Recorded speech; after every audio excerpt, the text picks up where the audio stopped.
Joining me in the studio, Lord Meghnath Desai, author and Professor Emeritus at the London School of Economics, also Andrew Whitehead, writer and senior journalist.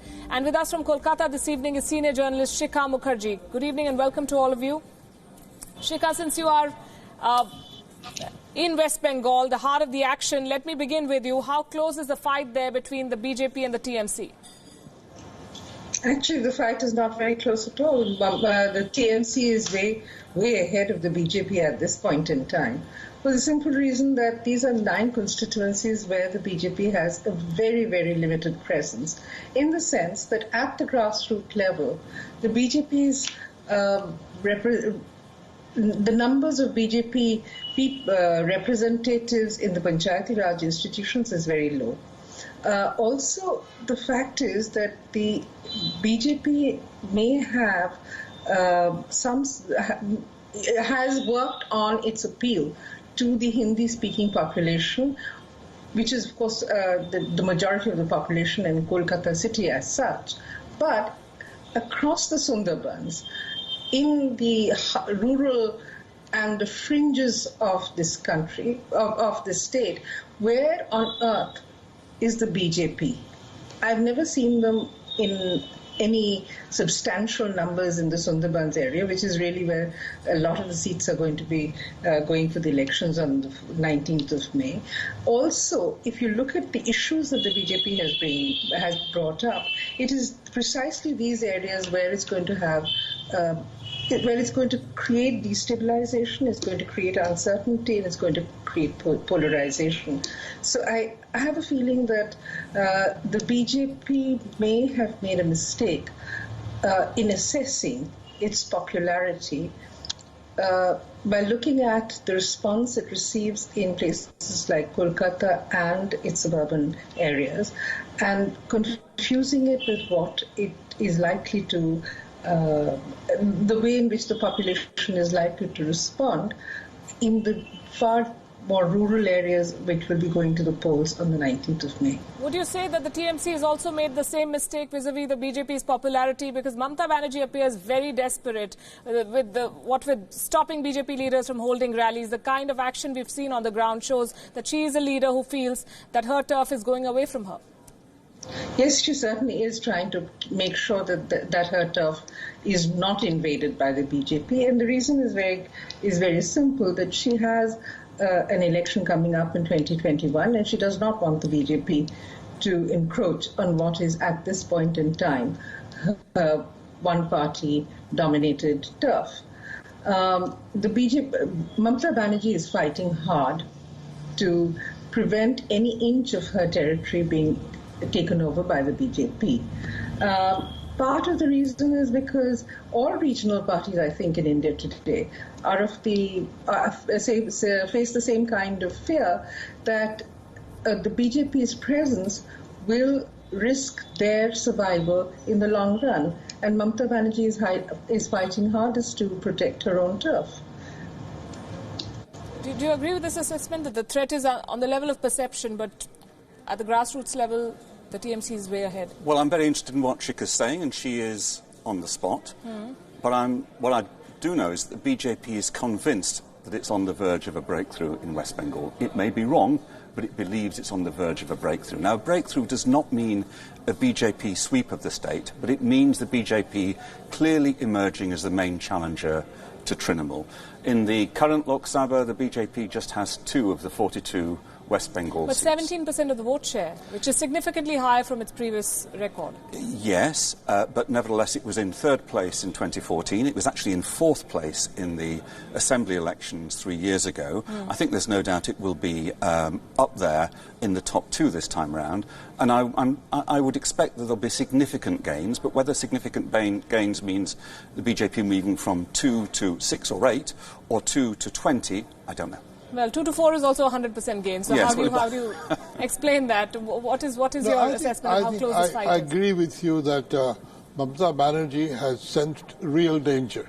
Her information tells her that BJP is doing much better than anybody expected. And I think, we have to remember the way BJP has gone through the Northeast, the way they won Tripura. Okay, Tripura is a small state, but the way when Tripura and Assam, They have a lot of experience of doing these sorts of things. And I think, or I predict, that they will get about half the number of seats in West Bengal.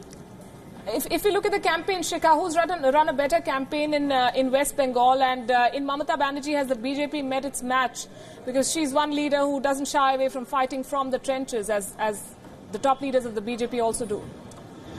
Well, I think it has been, in this election, it's been a Mamata versus Modi match. And the reasons are slightly different from just West Bengal. But there is one small point on which I'd like to make a correction. The BJP got about 17 to 18% votes in 2014. Its vote share dipped in 2016 in the state assembly elections, and in the panchayat elections, which matter a great deal because that's the grassroots. The BJP's vote share is about 11. And this 11, and therefore it's not very clear whether the BJP actually has, whether its vote share is 17, 10, 11, or more. This is the election in which the BJP is hoping that its vote share will stabilize and go up. Having said that, this election is Mamata versus Modi, and that's for two reasons. One, Mamata's style of campaigning, her language, her charisma, as it were, is a match for Modi. That's one. The second thing is that Mamata is very much one of the top leaders of the anti-BJP opposition, which is why Mr. Modi finds Mamata such an attractive opposition, and why he's been, it's amazing the amount of time that Modi has spent on West Bengal is an indication of two things. One, that he is fighting the anti-BJP opposition in the person of Mamata Banerjee. Two, the BJP is hoping that its losses in other parts of the country can be made up in some measure in West Bengal. If Lord Desai is right, then it hopes to make up a huge chunk of seats from West Bengal, but I don't think that's going to happen. The Mamata versus Modi fight is as follows. Modi is today representing a kind of divisive, polarizing narrative which Mamata is challenging. Mamata is also challenging the idea of what Mr. Modi has repeatedly said, which is that there should be a BJP government at the center and a BJP government at the state for better governance. It is this kind of idea versus the anti-BJP opposition and the issue of polarization on communal lines, which Mamata is fighting, and Mr. Modi is using these ideas all the time in West Bengal. He is selling the idea that a BJP government at the center means that the Trinamool is going to lose in the next election, and therefore there will be this wonderful convergence of the BJP at the center and the BJP at the state. Now, for Mamata, this is just the kind of incentive she needed to turn into her true self, which is a street fighter, and she's done it brilliantly at this point in time. Right, and I think both leaders have been accused of appeasing to a certain religious vote bank, but this is certainly a fight like no other, Lord Desai. Would you say that to that extent, to the extent of the fact that she stood up to Narendra Modi like no other opposition leader has, she has become the face with the likes of the DMK leader and Omar Abdullah, for instance, rallying behind her? Absolutely. I think the most effective leader against BJP has been Mamata Banerjee. There is no doubt about that. And I think if it came to a very finely balanced coalition and opposition, she should play a major role because she knows basically how to fight. Rahul Gandhi doesn't know how to fight. How to fight is one thing, how to govern is quite another. Sorry? How to fight is one thing, how to govern is quite another. Yeah, but I think how to fight is more important. She won't have to govern yet. Not at the federal level. Somebody today described Mamata Banerjee's style as the politics of perpetual grievance. And she's had really grievances that she can get her teeth into with the Vidyasagar bust and now the Election Commission ending campaigning early. And the Election Commission has done something that not even Narendra Modi managed to do. It's brought all the opposition parties together. So Mamata's had these messages of support from Congress, from Mayawati, from Akhilesh Yadav, from some of the southern regional parties, from Srinagar as well. So she's riding high at the moment. Yeah. But a lot depends on whether she can actually pull in the votes and retain the seats. And there's no doubt that she's been a good street fighter, but I think this is the Arvind Kejriwal brand of politics.